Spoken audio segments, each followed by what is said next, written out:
শুধু মার্বেল বসালে হবে না, যদি এর পলিশ না করা হয় তাহলে কিন্তু একদম বেকার লাগে। তাই এখানে হ্যান্ড মোল্ডিং মেশিন দিয়ে পালিশ করা হচ্ছে মার্বেল। আর এখানে যেহেতু ছোট, ছোট জায়গা এবং বিকট জায়গা, সেই জন্য এখানে হ্যান্ড মোল্ডিং মেশিন দিয়েই পলিশ করা হচ্ছে। কারণ এখানে অন্য কোনো মেশিন দিয়ে পালিশ করা খুবই কঠিন বা কষ্টকর।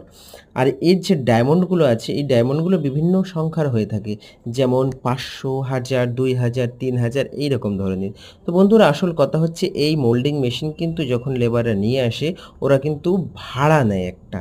যে সারাদিন নিজে কাজ করবে তার তো একটা রোজ আছে, আর এই মেশিনের জন্যও একটা করে ভাড়া নেয়।